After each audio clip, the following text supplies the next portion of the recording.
अस्सलाम वालेकुम। आज हम बात करेंगे मॉडर्न लिटरेरी क्रिटिसिज्म पे। और बेसिकली ये क्रिटिसिज्म या थीरीज़ वगैरह जो है लिटरेरी, इस पे मैं ज़्यादा बात इसलिए करता हूँ कि स्टूडेंट्स को कन्फ्यूजन होती है। पर्सनली मुझे बहुत ज़्यादा कन्फ्यूजन होती थी मास्टर में, और इसलिए मैं बनाता हूँ कि या तो यूट्यूब पे बड़े बड़े लेक्चर्स मिलते हैं या टीचर्स प्रोफेसर से हम नहीं समझते उस तरह से। तो और जो पोइट्री, ड्रामा, नॉवेल्स वगैरह है उस पर मैं वीडियो ज़रूर बनाऊँगा। अगर आप लोग किसी और टीचर से नहीं समझते और आप लोगों की किसी चीज़ की ज़रूरत पड़ती है तो आप ज़रूर मुझे कमेंट में लिख के दे, मैं ज़रूर उस चीज़ पे इंशाल्लाह कोशिश करूँगा कि वीडियो बनाऊँ।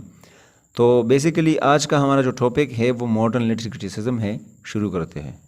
दोस्तों, आप लोगों को पता होगा, मैं पहले भी बहुत ज़्यादा वीडियोज़ में कह चुका हूँ, मैथ्यू आर्नल्ड को जब हम एज अ क्रिटिक पढ़ रहे थे कि मैथ्यू आर्नल्ड की डेथ जो है वो 1888 में हुई थी, और उसके डेथ को एक transitional period of literary criticism कहा जाता है। मतलब उसके बाद बहुत सारे चेंजेस आ गए लिटरेरी क्रिटिसिज्म में। उससे पहले 1820, 30, 40 के बाद 1880, 90 या फिर 1900 तक ये एज जो था, ये age a critic Matthew Arnold ने संभाल के रखा था और संभाला था। और उसके बाद, उसके मौत के बाद टी एस इलियट भी कहते हैं कि हमें ऐसा कोई राइटर या क्रिटिक नहीं मिला मॉडर्न एज में। तो उसके बाद चेंजेस बहुत ज़्यादा आ गए, और आर्नल्ड का जो एज है या उसका जो मौजूद होना है उस एज में, उसमें बहुत अथॉरिटी थी आर्नल्ड में। उसको एक लीडिंग लिटरेरी क्रिटिक माना जाता है उसके दिनों का।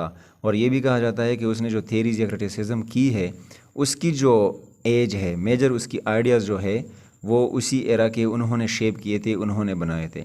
उसके बाद मैथ्यू आर्नल्ड के मरने के बाद जितनी भी क्रिटिसिज्म और थ्योरीज़ हैं वो तकसीम हुए, ब्रेक डाउन या ब्रोकन शेप में हमें मिलते हैं, स्प्लिंटर्ड हो गए।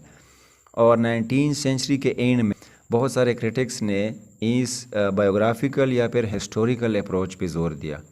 बायोग्राफिकल से मुराद मेरा ये है कि या तो अगर कोई पोइट, ऑथर वगैरह है या प्ले राइट है, अगर उन्होंने कोई चीज़ लिखी या फिर लिख चुके हैं पहले ज़माने में, तो ये जो न्यू क्रिटिक्स है 20th सेंचुरी के, या तो उसकी बायोग्राफी देखते थे कि उसकी बायोग्राफी में क्या है, किस तरह के इंसान थे, पर्सनल लाइफ उसकी चेक करते हैं, या फिर हिस्ट्री उसके साथ तोल लेते हैं उसके टेक्स्ट के साथ, और वो ये हिस्टोरिकल अप्रोच जो है वो उसी टेक्स्ट पे अप्लाई करते हैं। कहा जाता है कि आर्नल्ड और मैथ्यू आर्नल्ड जो है और हेनरी जेम्स, इस पे भी मैं वीडियो बना चुका हूँ एज अ क्रिटिक, आप देख सकते हैं।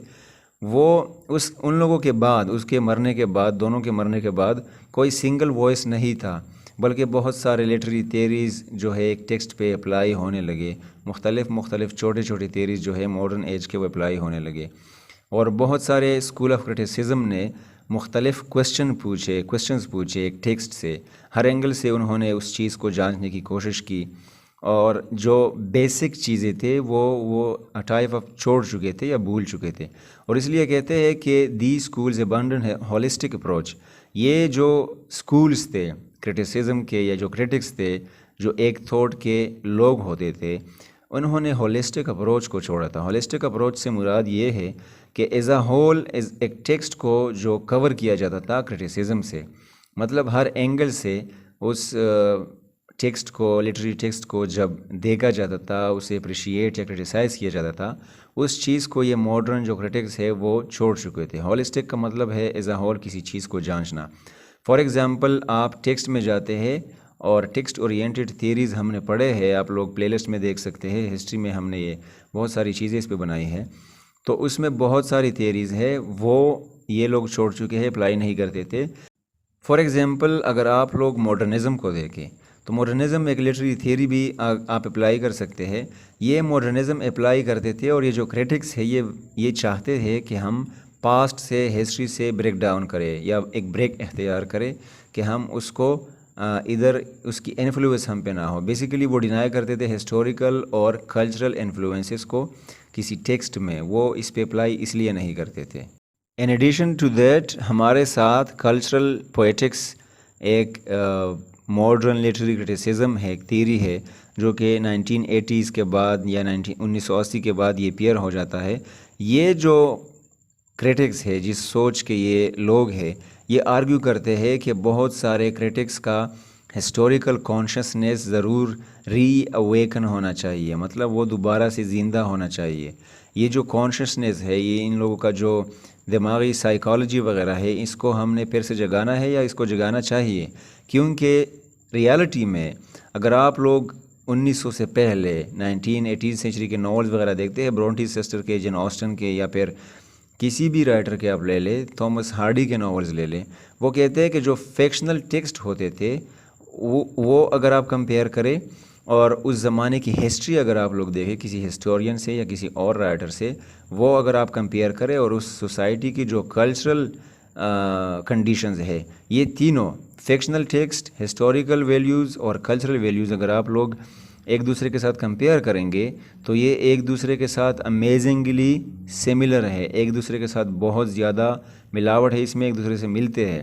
تو اس کا مطلب یہ ہے کہ کلچرل پوئٹکس جو ہے، یہ جو اسکول آف تھاٹ ہے، یہ کہنا چاہتے ہیں کہ ماڈرن جو کرٹکس ہے ان کو بالکل بھی ہسٹری کو ڈینائی نہیں کرنا چاہیے، ان ساری چیزوں کو ٹیکسٹ پہ اپلائی کرنا چاہیے۔ فار ایگزامپل، یہ ماڈرن لٹری کرٹیسزم کے ایگزامپلز میں آپ لوگوں کو دے رہا ہوں۔ رشین فارملزم کو آپ دیکھیں اور نیو کرٹیسزم کو آپ دیکھیں، اس پہ میں ویڈیو بھی بنا چکا ہوں، ویڈیوز آپ لوگ دیکھ سکتے ہیں۔ مجھے امید ہے کہ آپ لوگوں کو ماڈرن لٹری کرٹیسزم کی تھوڑی بہت سمجھ آ گئی ہوگی کہ یہ کس طرح ڈفرینشیٹ کرتی ہے 20th سینچری کی کرٹیسزم اس سے پہلے صدیوں کی یا سینچریز کی کرٹیسزم سے۔ اگلی ویڈیو تک اپنا بہت سارا خیال رکھیں۔